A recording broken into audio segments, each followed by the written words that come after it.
So we've heard about regulatory tools that can be used for conservation. We've heard about multi-jurisdictional tools and opportunities with corridors. And I wanted to highlight an amazing tool that was actually started here in the Kootenays that local governments have used to help promote conservation.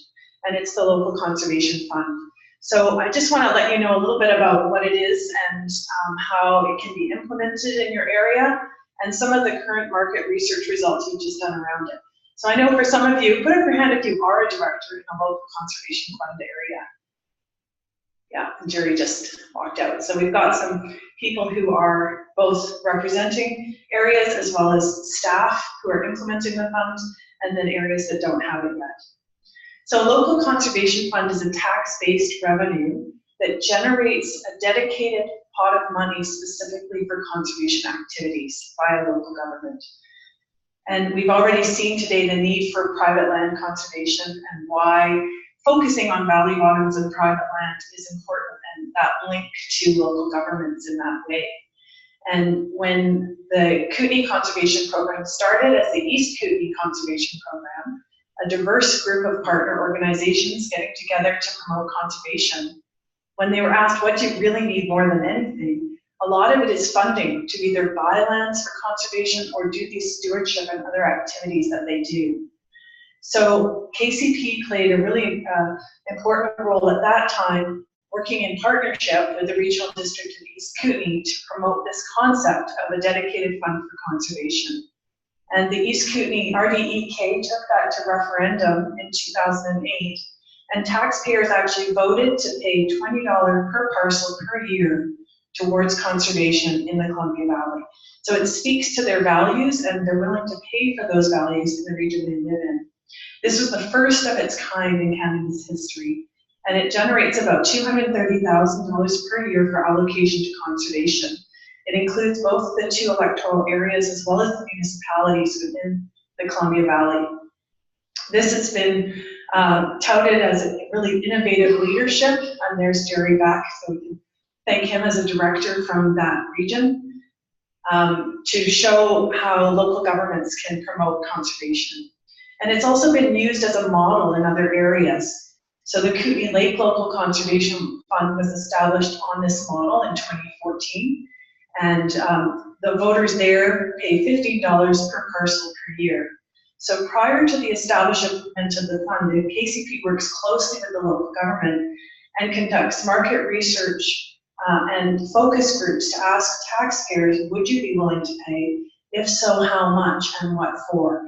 And that's why in the Kootenay Lake area, it's $15 per parcel per year. It should also be noted that the municipalities are not included in the Kootenay Lake area at this time. So their fund is areas A, D, and E, but not Caslo or Nelson or Area F. And that was based on the market research work that was done at the time and engagement. I also just wanted to nod to the directors of the Kootenay Lake Local Conservation Fund because they commissioned a report that sets priority action. So it's a guidance document for their local conservation fund that identifies priority actions that can be taken in the Kootenay Lake area. The South Okanagan just established a fund on this model in 2016. The North Okanagan is about to, and Central Okanagan. So this concept is taking off, and it started right here with your leadership in the Kootenays. So the market research, I mentioned it this morning, what do people value in the Kootenays? And it's the conservation and restoration of fish and wildlife habitat, conservation of watersheds, and in the East Kootenay, open space and farmland. So that's what the fund is directed towards, and that's what the themes of the fund are. So since it was established in 2008, and Kootenay Lake in 2014, there's been 100 projects funded over the years on a diverse array of conservation priorities in the region. Some of those are securement, so supporting land trusts to acquire lands. Some of those are water quality monitoring projects, so it encourages citizen scientists to learn about their watersheds and rapid detection of problems that are occurring in their local watershed so decisions can be made around it. There's also invasive plant programs that enhance agricultural productivity and rangeland productivity. And also, you're asking about environmental farm plans. We do have those in the Kootenays, but we also have a program that was started mostly because of funding from the Columbia Valley Local Conservation Fund.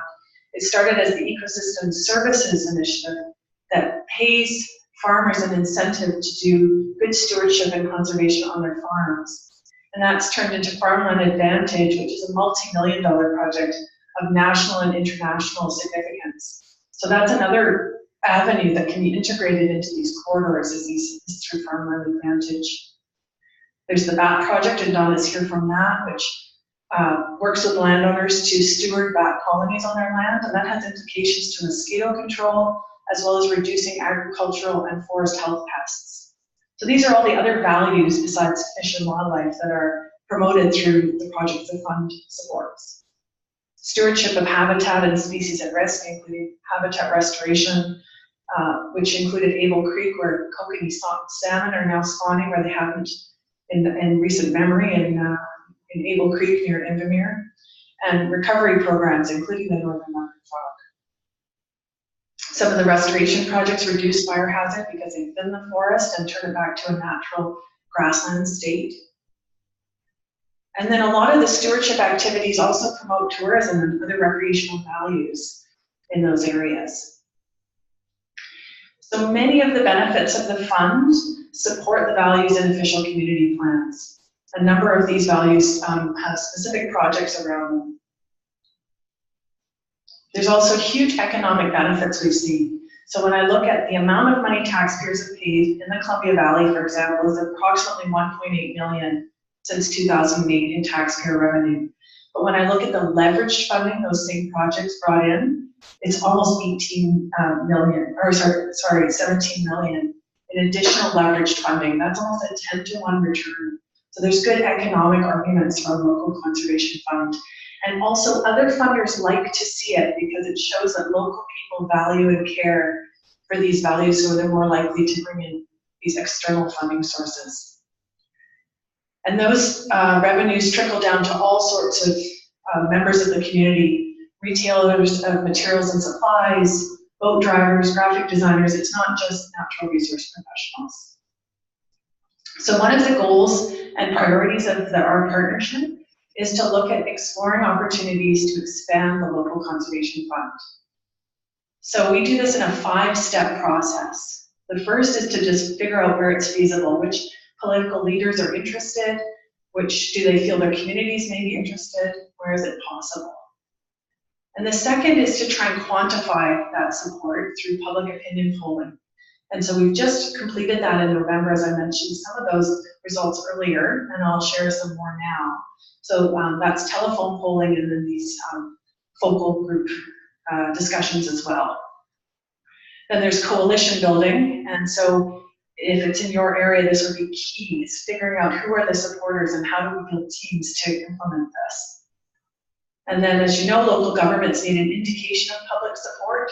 So this can be through referendum, which happened in both Kootenay Lake and Columbia Valley, but it actually happened through the alternative approval process in the South Okanagan. So there may be opportunities there. And then finally, if it is a referendum, there's some campaign around that. So I want to get back to step 2, which is kind of where we are now for expansion of the fund. We commissioned a study, so telephone market research polling, with thanks to funding from the Real Estate Foundation and the SHAD Foundation and RDEK as well. And so the NRG Research Group did 900 telephone surveys in the RDCK and RDEK last November. And they used a template of the same polls that were done in 2006 and 2012 so they could compare results and see where there's been changes. And we waited till after the election just so it wouldn't get complicated.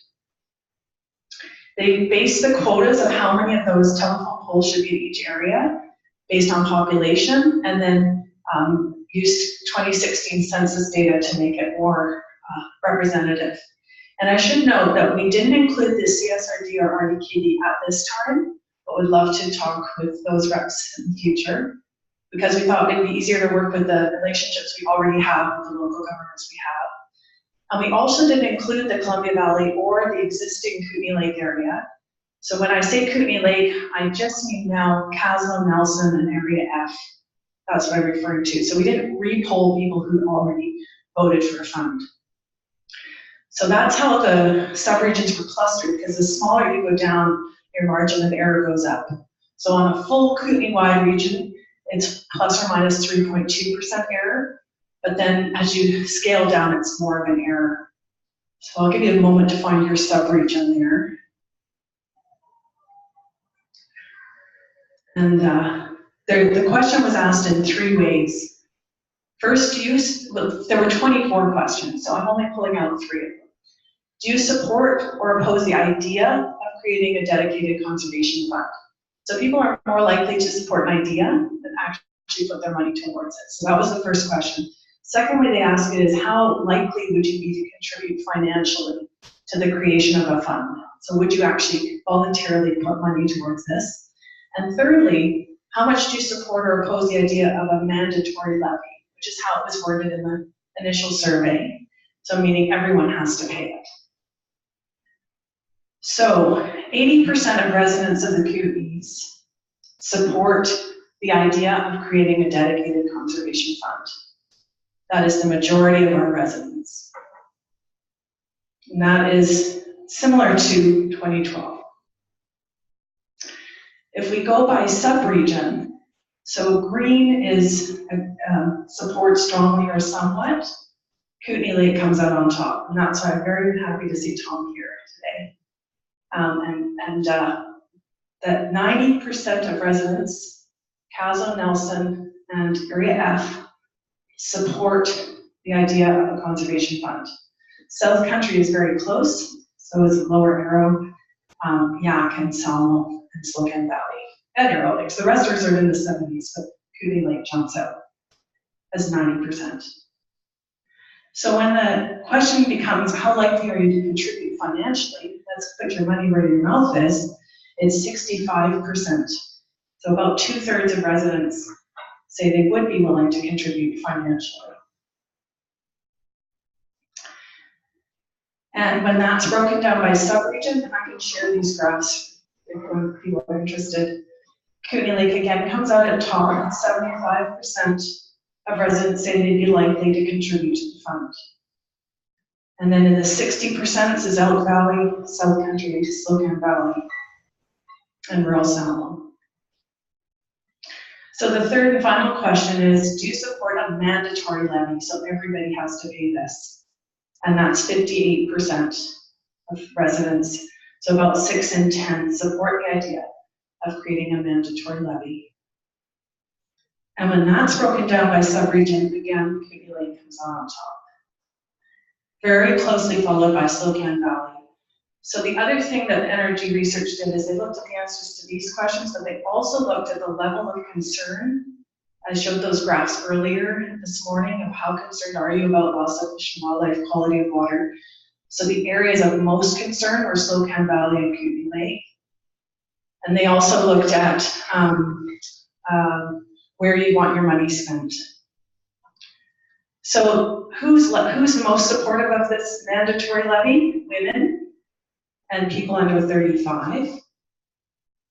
People who have graduated from university or have a postgraduate degree.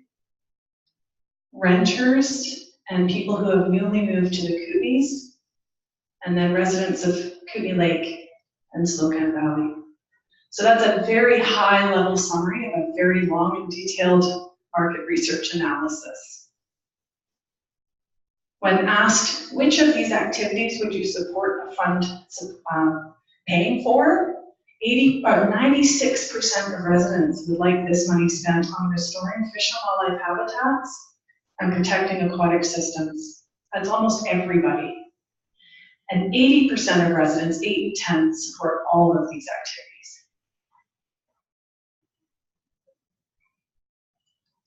So there's a booklet, Local Conservation Funds in BC, that kind of goes through these steps and how to establish a local conservation fund. And this information is so new to us. We only just got this report finalized on March 4th. So we as KCP haven't really had time to digest it yet or really strategize about the future. I know that directors from RDEK are very interested in this fund. They've seen it benefiting in the Columbia Valley. So there may be opportunities in Elk Valley or in South Country area as well. There certainly are opportunities in Kootenay Lake to expand the existing fund to the entire lake, and also in the Slocan Valley. So we need to figure out what the next steps are and how to go about this when we have missed an election cycle. So a standalone referendum or the alternative approval process, or just really planning well for 4 years from now. So any questions about local conservation funds, Dan? I just noticed on your pamphlet that you've distributed here with South Country, and that identifies the areas and the sponsors or the people you've approached. There's two major ones that would really help push this, would be the Kootenay Livestock Association and the Longest Stock Breeders. So are they approached, or are they not in favor of that? Okay, so what you've grabbed is something different, and that is stewardship solutions, and we're going to highlight this at Tools for Conservation. So what this is a selection of organizations per subregion, or what we're calling conservation neighborhood, that provides some kind of resource, service, information, or outreach to landowners. So those are organizations, and so Kootenay Livestock Association, if they do outreach to landowners, should definitely be in that document. And it's got the electric fencing program in Creston, and you've each got one specific to your electoral area in your bin. And then it's an online toolkit, so we can easily add to it online, and that's what these rat cards are for. So the idea is that organizations who are doing outreach to landowners for hares or weeds or bats or farming can leverage and showcase all the other opportunities for landowners to be involved in conservation beyond the topic they're visiting the landowner for. So we have lots of these rat cards, so we encourage you to get some from Nicole and bring them to your town hall office or your city office and start distributing them. They're literally hot off the press. We've already found some typos, so if you do find some, please give them to Nicole too. It's the first version of that. And I'm running myself out of time, so we'll do one more question from Tom. It's very quick. Does Cranbrook pay into it? No, Cranbrook doesn't pay into it at this time. Radium, Canal Flats, and Invermere. Yeah. So I'm going to cut myself off, and I wanted to say a couple of things before we break for lunch. First of all, thank you again to all of our amazing speakers. I mentioned Deb has to leave, so if you have questions for her, please do have lunch with her. Also, after lunch, we're going to spend a lot of time focusing on hearing from you. This was just all background information to set a stage and generate some ideas, and then it's really hearing from you as local government representatives.